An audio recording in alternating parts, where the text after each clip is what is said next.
was reading a Moray poll just before the new year, and it's about Fukushima and nuclear power. And I guess it was in the news because Germany and France have had the problem with the protesters on the railway line, and a lot of European countries were talking about shutting down nuclear reactors and what have you after the Fukushima. So I was reading some articles and what have you, and one of them was a Japanese MP who's just been re-elected, who's pro-nuclear, and quite a few anti-nuclear MPs have just been ousted in the recent elections. But the Moray poll said support for nuclear power in Japan has dropped dramatically. It used to be the most prevalent support on the whole planet in Japan, but it's dropped dramatically. I can't remember the figures. And then throughout the rest of the world, support for nuclear has dropped significant amounts. Apart from, it's rose about 1 or 2% in America. I think it's about 1 or 2% in America. But in the United Kingdom, it's shot up a dramatic 20% or so, from 22% up to 44% support for nuclear power. Now, a lot of that will be due to the amount of price that we're paying for electricity at the moment, and it's going up dramatically because of the price of gas, and we just put in gas-fired electrical power stations. Excuse me. So what I did was I downloaded a petition off a nuclear website, and the statement at the top says, yes, I share the idea that nuclear electricity can be clean and respectful of the environment. Now, quite clearly, it can be. So, if you say no to the question, you clearly haven't read it properly, or you haven't understood it properly. If you just say yes to it, without reading it particularly properly, you haven't really read it properly. And if you say you don't know a lot about the energy needs of the planet. So I've been going around, I've been asking people around Leicester. I guess I've asked, between 50 and 100 people personally, gone up to them and asked them and stopped them. I've got a response from them. And the fact of the matter is I'd say a good 80% of people that I asked don't know. Haven't got an opinion. They just don't know what it is. What is nuclear electricity, they say. And that's fair enough, I'll just let them go on. I've explained it to a few people and enlightened them and got an answer out of them, but obviously you can't take them into account. They didn't know, they need to go and read about it. Now, the rest of them, there was about 4 or 5 people that plainly are anti-nuclear. But I've had about 10 or 15 people which are plainly pro-nuclear. So even with my poll, when I went round and asked myself, I'm getting a good overwhelming yes.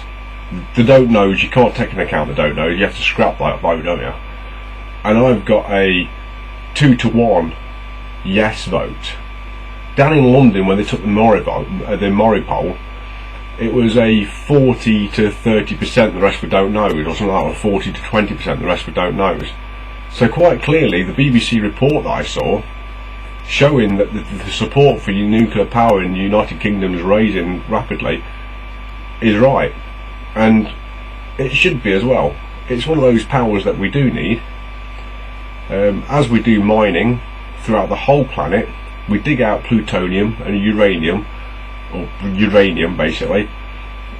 Part of the cost of mining, you're going to dig out nuclear materials. So what do you do with those nuclear materials when you dug them out of the ground? You have to do something with them. You can't put them in the products and sell them to people. You've got to take the radioactive products out of the nickel and the cadmium and the aluminium and the platinum and the titanium and the iron. And in fact, some of these things, like carbon, a good 6% of carbon is radioactive. So when you take coal out of the ground, 6% of that is radioactive. and it lasts a long time. It's got a 3,000 year half-life, coal has. The radioactive stuff, 6% of coal is radioactive and has a 3,000 year half-life. It's amazing, isn't it, when you actually start reading about these things, and when you get into the bare facts of the matter about radiation, and you realise that the slag heaps outside coal-fired power stations are radioactive, and we have something called a norm, which is a acronym for normal background radiation, and slag heaps are acceptable amount, although you don't want to go and stand on a slag heap for too long because you'll get cancer because of the radioactivity. When you realise about radioactivity, and you realise we need to do something about it, nuclear fissile power stations make a hell of a lot of sense. And especially these days, and I think the power station I'm talking about is called an FBR power station. It uses liquid sodium as a cooling system.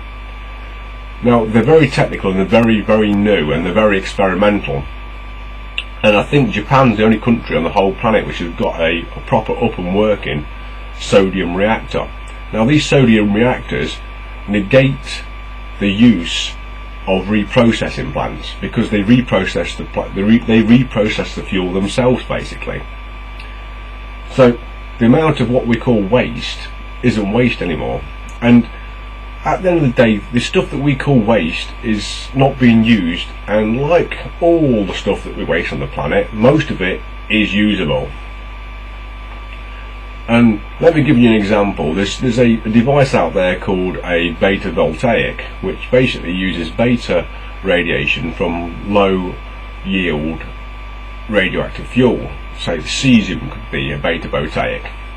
And the beta voltaic battery could be kept in a secure location, like outside of the main reactor building, but in a separate building, and it could give useful electrical power for the electrical grid of our countries. So in fact, the stuff that they call waste is not waste, it's just low yield nuclear fuel.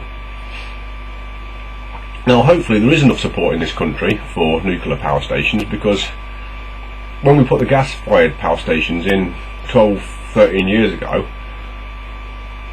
they seemed a good thing for a start because gas was cheap. We just got a deal going with Russia. But unfortunately the price went up as we started down with the stupid Cold War thing started back up again, and the price of gas has gone up 2-3-fold now. So those power stations that we put in are useless, and they're debating at the moment putting coal-fired power stations back in and doing something called carbon capture. Now, to store the carbon underground after we've captured it, we would have to use some kind of method like fracking, and that's causing earthquakes, and they haven't sorted all the problems out with that yet. And when they do sort the problems out and stop the earthquakes happening, it's still going to contaminate the ground for years to come. It's going to cause monstrous effects. It's like putting stuff out of sight, out of mind. It'd be like not telling anybody about the Horizon oil disaster and trying to, put a cap on it and then just let it like slime out for the next 100 years across the ocean floor. And if you could keep it down there, not say anything about it, the only reason they had to say something about it was because it came to the surface, kind of thing. That's what will happen with carbon capture, basically.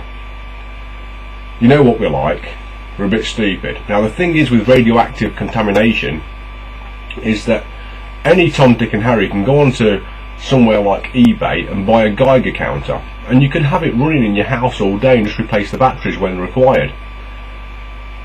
Then everybody's safe, because there's no need to worry about groundwater contamination from oil. You can't test for that, right?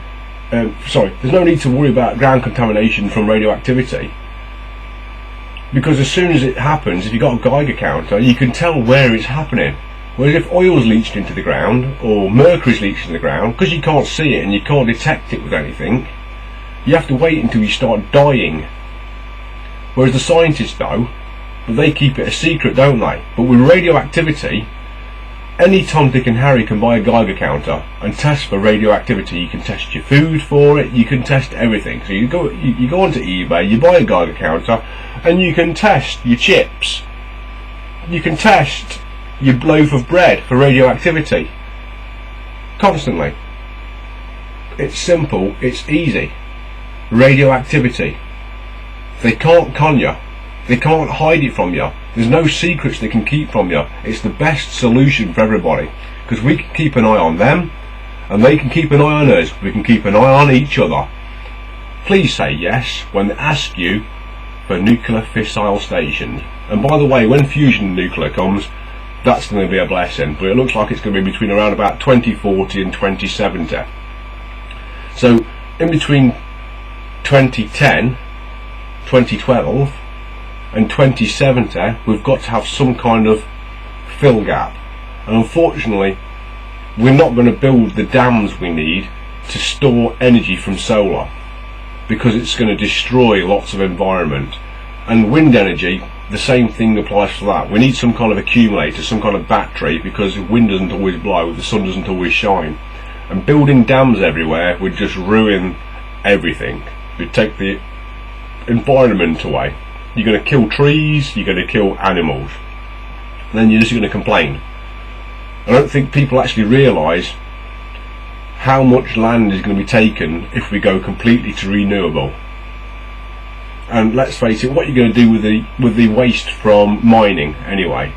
So like I said before, when you dig out titanium and copper and aluminium, you're going to have these lumps of uranium. What are you going to do with it?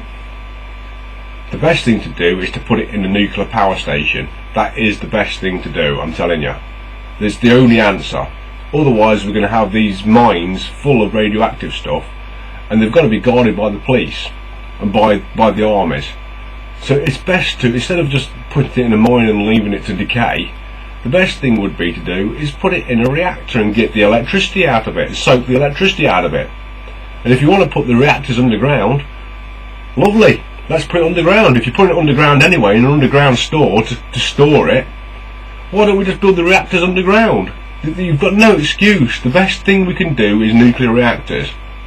I agree with solar panels. I agree with wind energy. In fact, I think solar panels is the best option.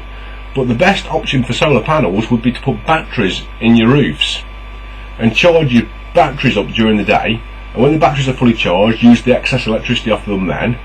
And then at night you can use the batteries. But the government won't let you have the batteries, because then you won't pay tax. And they're spreading scare stories about nickel metal hydride batteries now to make you not want these batteries. And these nickel metal hydride batteries, so long as you recycle them properly, they're fantastic. They're not as good as lithium, because guess what? Nickel is radioactive. I don't know if you know that. The best metal we've got at the moment for batteries is lithium, and there isn't an isotope of lithium which naturally occurs that's radioactive, but it's very expensive. I don't think you lot can afford it. You've got to go underground and dig it out if you want it. So you people, you namby-pambys that want solar power, you've got to come up with a solution which is better than damming loads of rivers, and that's batteries. And that means you've got to become miners and dig the lithium out that we need for the batteries.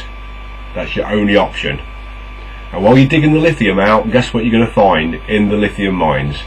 You're going to find uranium, and you're going to find all the other radioisotopes, including nickel, carbon, strontium, cesium. You're going to find them all on the way to get to the lithium. Wake up and learn. What are you going to do with the waste from mining? Are you going to make it productive and put it into nuclear reactors, or are you going to store it underground and don't really know what to do with it? There's your choice.